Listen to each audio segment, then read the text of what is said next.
प्रशांत कांबळे, गुस्सा आने के पीछे का नैसर्गिक कारण क्या है? ये सवाल उन्होंने पूछा। देखिए, प्राणी जगत में एक प्राणी को गुस्सा क्यों आता है? जब कोई दूसरा प्राणी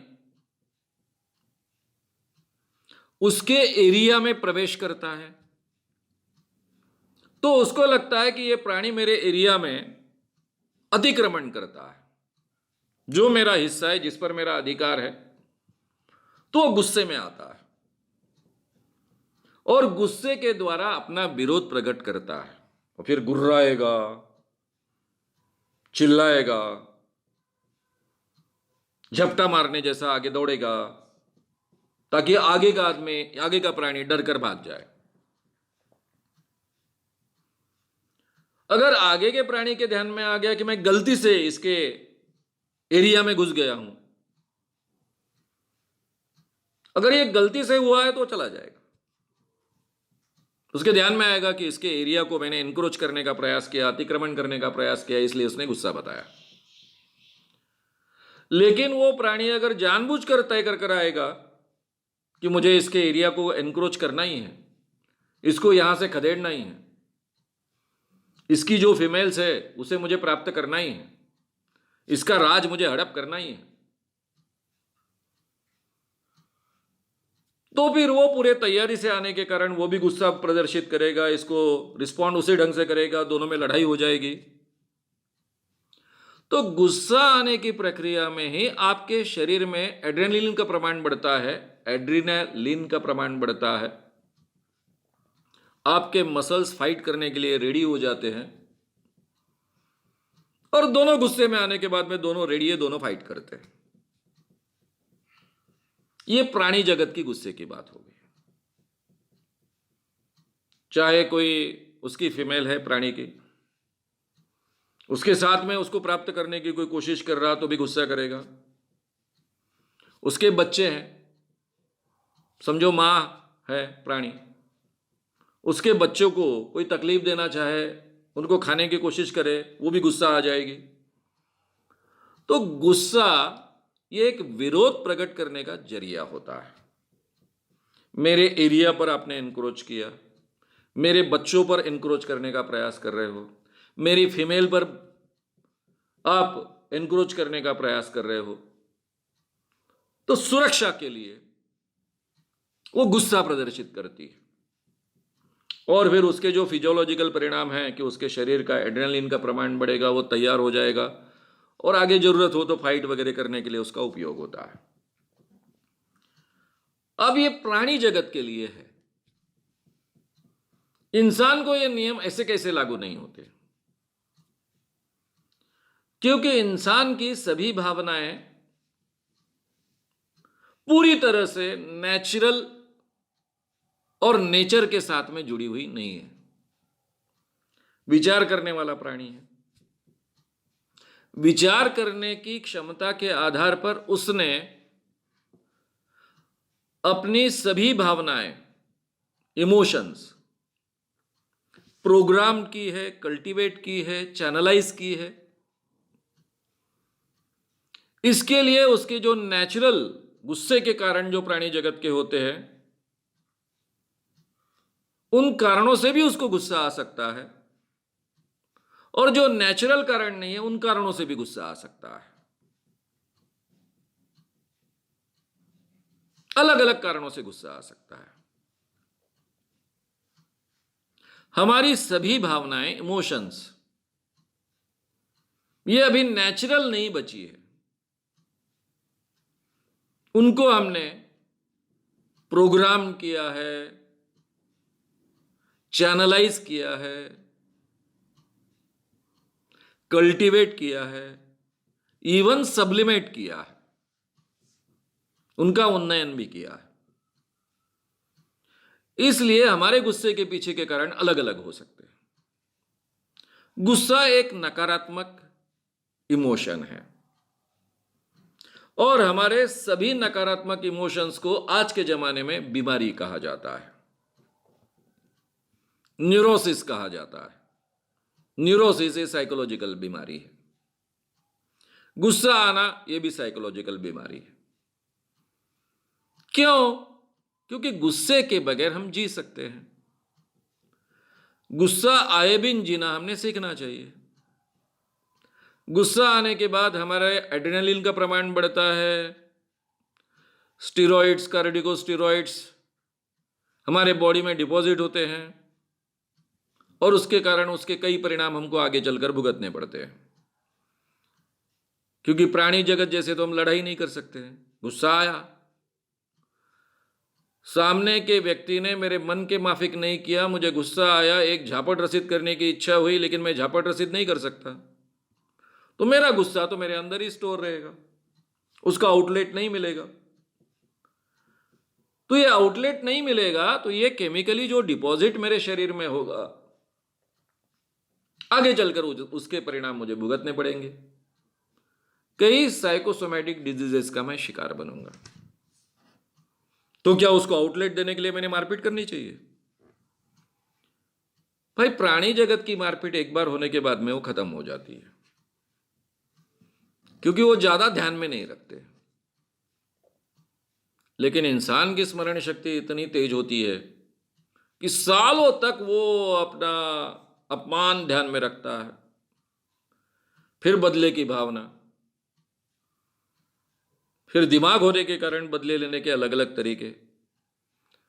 प्राणी जगत में बदला लेंगे तो एक दूसरे के साथ में डायरेक्टली झगड़ेंगे शारीरिक, और क्या करेंगे? बंदूक से तो नहीं मारेंगे, किसी को सुपारी तो नहीं देंगे। यहां तो 100 प्रकार हो सकते हैं। इसलिए एक बार किसी के साथ में अगर हम मारपीट करते हैं, झगड़ा करते हैं, तो वही बात वो खत्म नहीं होती है। उसके परिणाम हमें कभी भी बाद में भुगतने पड़ते हैं, हमारे फैमिली को भुगतने पड़ते हैं, हमारे सराउंडिंग के जो लोग आसपास हमारे हैं उनको भी भुगतने पड़ते हैं। तो इसलिए हर इंसान को विचार करना पड़ता है, वो प्राणी जगत जैसा बर्ताव नहीं कर सकता है। मैंने मेरा झगड़ा कहाँ तक बढ़ाना चाहिए, मेरा गुस्सा कहाँ तक व्यक्त करना चाहिए, उसको कहाँ तक कंट्रोल मैंने करना सीखना चाहिए, ये सब चीजें हमें सीखनी पड़ती है। अब यहां तक तो बातें समझ में आ गई। गुस्सा क्यों आता है? प्राणी जगत के क्षेत्र में गुस्से आने के जो कारण है, उससे अलग कारणों से हमें गुस्सा आता है। जैसे घर में मां है, बेटा बाहर से आया, जूते उसने ठीक ढंग से नहीं रखे, ऐसे ही फेंक दिए, सॉक्स भी ऐसे ही डाल दिए, सॉक्स का गंदा बास आ रहा है। मां को बहुत गुस्सा आता है, बार बार इस लड़के को समझाओ तो भी अक्ल नहीं आती है, फिर वो चिड़चिड़ करती है, जोर जोर से चिल्लाती है, हो सके तो अलग शब्दों में गालियां भी देती है। अब प्राणी जगत में ऐसे जूते रख दिए, सॉक्स ने अंदर ठीक ढंग से रखे, बाहर छोड़ दिए, इस कारण तो गुस्सा होने की गुंजाइश नहीं है, क्योंकि वहां जूते ही नहीं पहनते। हमारे यहां है, हमारे यहां अलग अलग कारणों से हमें गुस्सा आता है। कोई अगर मेरे अपेक्षा के अनुसार बर्ताव नहीं करता तो भी मुझे गुस्सा आता है, क्योंकि उसका बर्ताव मुझे गलत लगता है, इसलिए मुझे गुस्सा आता है। हमारे घर में कोई मेहमान आया, सोफा पर बैठा, बेचारा बहुत थका हुआ है, बहुत लंबा चलकर आया है, उसको लगता है अपने पैर ऊपर ले ले, अभी तो चप्पल पहन के नहीं है। जैसे ही वो पैर ऊपर लेता है, हमको लगता है कि असभ्य आदमी, हमको अंदर से बहुत गुस्सा आता है, क्योंकि हमारी कल्पना है सोफे पर बैठना है तो ठीक ढंग से बैठना चाहिए, पैर नीचे होने चाहिए, ऐसे कैसे पैर आप ऊपर लेकर बैठ रहे हो। कितने कारण होते हैं हमारे गुस्से आने के, सबके पीछे एक कारण होता है, जब हमारी अपेक्षा के अनुसार सामने का व्यक्ति बर्ताव नहीं करता है, सामने का व्यक्ति रिस्पॉन्ड नहीं करता है, तो भी हमें गुस्सा आएगा। कुछ लड़कों को एक लड़की अच्छी लगती है, आप बोलने के लिए गए,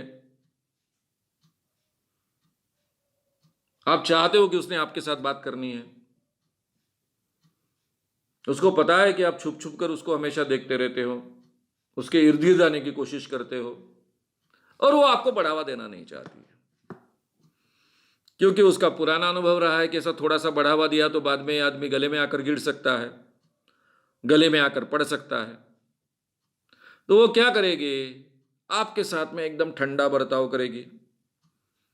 आप बोलोगे मैं आपसे बात करना चाहता हूं, वो कहेगी मुझे थोड़ी जल्दी है, मुझे जाना है, आपसे बात नहीं करेगी। आपको एकदम गुस्सा आएगा, अपने आप को ये क्या समझती है, मैंने इतने कोशिश के बाद में इसके साथ बातचीत करना चाहिए, अपने आप को क्या समझती है, इसको सबक सिखाना चाहिए। अब ये कोई गुस्से का कारण हुआ? मेरी अपेक्षा है, मैं मुझसे बात करना चाहता हूं इसलिए उसने मुझसे बातचीत करनी चाहिए। अरे भाई, उसको कोई स्वतंत्रता है कि नहीं, आपसे बात करना है नहीं करना है, ये उसका अधिकार है कि नहीं? और क्या गारंटी है आपकी कल जाकर आप उसके गले में ना पड़ो? क्योंकि मैंने कई लड़कों को देखा है, हाँ फिर पैसे मेरे साथ कैसे बात करती थी बार बार, मैंने कहा चल होटल में चाय पियेंगे, तो चाय पीने को कैसे आती थी। अरे भाई, उसको लगा आप अच्छे व्यक्ति हो, आपके साथ में ठीक है, बात करना ठीक है, तो आपने उसका गलत मतलब निकाल लिया, क्योंकि आपकी अपेक्षा वैसी है। तो हम जब भी हमारे जीवन में कोई हमारी अपेक्षा के अनुसार काम नहीं करता है, रिस्पॉन्ड नहीं करता है, बर्ताव नहीं करता है, तो हमें गुस्सा आता है।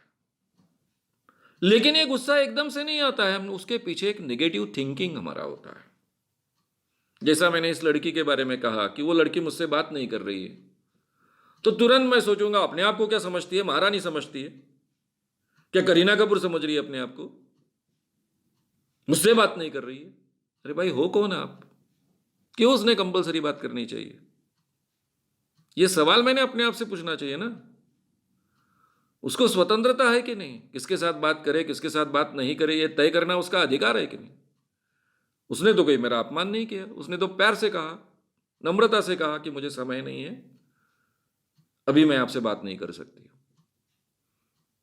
तो मैंने समझ लेना चाहिए कि यह लड़की मुझसे बात करना नहीं चाहती है, शायद उसके जीवन के पुराने अनुभव अच्छे नहीं है, मैंने अपमानित महसूस नहीं करना चाहिए, और मुझे बहुत ही उसके साथ बात करने की इच्छा ही है, तो मैंने शांति से कहना चाहिए ठीक है, अभी आपको समय नहीं है, फिर मैं कोशिश करूंगा, प्लीज तब थोड़ा सा समय निकालिए। अगर आप इस नम्रता से उसके साथ में 3-4 बार पेश आए, तो शायद हो सकता है कि उसको लगेगा कि यह आदमी गलत फायदा उठाने वाला नहीं है, नम्र है, सभ्य है, तो इसके साथ बातचीत करने को तो कोई हर्ज नहीं है। कोई सोफा पैर लेकर बैठ गया ऊपर में, अगर मैं थोड़ा दूसरों का आदर करने वाला अगर व्यक्ति हूं, तो मैं सोचूंगा थक कर आया है बेचारा दूर से, बड़े संकोच के साथ में उसने पैर ऊपर लिए है, उसके भी ध्यान में आ रहा था कि पैर ऊपर लेना ठीक नहीं है, लेकिन उसको पैर को आराम की आवश्यकता है इसलिए उसने ले लिए, या तो मैं उसकी तरफ ध्यान नहीं दूंगा, या फिर मैं कहूंगा बहुत थके हुए और आराम से बैठिए, आराम से बैठिए, कोई चिंता मत कीजिए, वैसे भी आप चप्पल पहन के नहीं हो, इसलिए सोफा खराब होने की तो गुंजाइश बहुत कम है, इसलिए आराम से बैठिए, आपको जैसे चाहिए वैसे बैठिए, वो भी रिलैक्स हो जाएगा, आप भी रिलैक्स हो जाओगे। अब सोफा इंसान के लिए है कि इंसान सोफे के लिए, ये भी हमने सोचना चाहिए। तो हमारे जो एटीट्यूड्स होते हैं, उस एटीट्यूड्स के आधार पर जो हम नेगेटिव थिंकिंग करते हैं, उससे हमें गुस्सा आता है। अगर हमारे एटीट्यूड्स करेक्ट हम रखें, उसके साथ में पॉजिटिव थिंकिंग करें, तो जो आदत के कारण, पुराने हमारे एटीट्यूड्स के कारण हमें जो गुस्सा आने लगता है, उसको भी हम कंट्रोल कर सकते हैं और उसको हम रोक भी सकते हैं। और धीरे धीरे इस ढंग से हम अपने आप को बार बार समझाने जाते हैं, बार बार समझाते हैं, किसी भी चीज का मुझे गुस्सा नहीं आना चाहिए, ऐसा बार बार अपने आप को समझाते हैं। जब भी गुस्सा आपको आता है उस समय अपने आप को ठीक ढंग से आप समझाते हो, करेक्ट एटीट्यूड्स अपने मन में निर्माण करने की कोशिश करते हो, खुद ही खुद को ठीक ढंग से समझाते हो, उसके साथ में पॉजिटिव थिंकिंग जोड़ देते हो, तो धीरे धीरे आपको गुस्सा आने की प्रक्रिया जो है वही कम होने लगती है। और एक समय ऐसा आता है कि आपको आसानी से गुस्सा ना आए। ऐसा कैसा? इंसान को तो गुस्सा आना ही चाहिए। गुस्सा नहीं आएगा तो फिर कैसा इंसान? ये तो ऐसी बात हो गई कि रात दिन स्वच्छ रहने का, साफ सुथरे जगह पर चलने का इसकी क्या आवश्यकता है? बीच बीच में गटर में गिरना चाहिए, गटर में नहाना चाहिए। ये कैसे ऐसे कहने जैसी बात है? अभी कभी कभी हम पिक्चर में डायलॉग सुनते हैं कि आपको जो गुस्सा आता है उसको दबा के रखिए ताकि वो आपकी शक्ति बने। क्यों गुस्से को आपकी अपनी शक्ति बनाते हो? उसके कारण अपना पूरा जीवन उद्ध्वस्त कर देते हो। शक्ति बनाना है तो पॉजिटिवली बनाओ ना, जैसे गांधी जी ने बनाई थी। गांधी जी को जब अफ्रीका में ट्रेन से फेंका गया तो उन्होंने वो व्यक्तिगत गुस्सा नहीं रखा। ये मेरा अकेले का अपमान नहीं है, ये पूरे इंडियंस का अपमान है। ये मानकर उन्होंने लड़ाई शुरू की, उसको एक व्यापक रूप दिया। ना ही अंग्रेजों के प्रति, जिन्होंने उनको बाहर फेंका था, उनके प्रति भी गुस्सा रखा, और ना ही अंग्रेजों के प्रति गुस्सा रखा। और उसमें से कितना बड़ा आंदोलन खड़ा हुआ, कितना बड़ा इंसान पैदा हुआ। तो ये गुस्से को एक पॉजिटिव टोन देना हो गया। जो हमें फिल्मों में कहा जाता है, गुस्से को आप दबा के रखिए, उसको शक्ति बनाइए और फिर उसको बदला लेने के लिए उसका उपयोग कीजिए, ना ही इससे हमारा भला होता है, ना ही इंसानियत का भला होता है। इसलिए ये नेगेटिव थिंकिंग है, ये हमारे गुस्से के पीछे का कारण होता है। ये नेगेटिव थिंकिंग की श्रृंखला हमें रोकनी है, उसके बजाय पॉजिटिव थिंकिंग निर्माण करना है, करेक्ट पॉजिटिव एटीट्यूड्स निर्माण करना है। तो हम गुस्से पर आगे चलकर इतना अच्छा कंट्रोल कर पाते हैं कि इजीली हमको गुस्सा ही नहीं आएगा। और ये प्रोग्रामिंग के जरिए संभव है, थिंकिंग और प्रोग्रामिंग। और यही मैं अपने पर्सनालिटी डेवलपमेंट के क्लास में विस्तार से सिखाता हूं। और आपके लिए भी पर्सनालिटी डेवलपमेंट ये सीरीज ऑलरेडी यूट्यूब पर अपलोडेड है। श्याम मानव चैनल पर आप देखिए, सुनिए, इसकी सब बारीकियां ज़्यादा अच्छे ढंग से आपके ध्यान में आएगी। अगर आपको ये वीडियो पसंद आया हो तो उसे ज़रूर लाइक करें, लोगों में ये अवेयरनेस फैलाने में हमारी मदद करें। वीडियो को ज़रूर शेयर भी करें। तो हमारे YouTube चैनल श्याम मानव को विज़िट करें। ऐसे सारे वीडियोस का आनंद लेने के लिए हमारे चैनल को सब्सक्राइब करें। उसके लिए सब्सक्राइब बटन दबाएं। नए वीडियोस का नोटिफिकेशन पाने के लिए बेल आइकन दबाएं।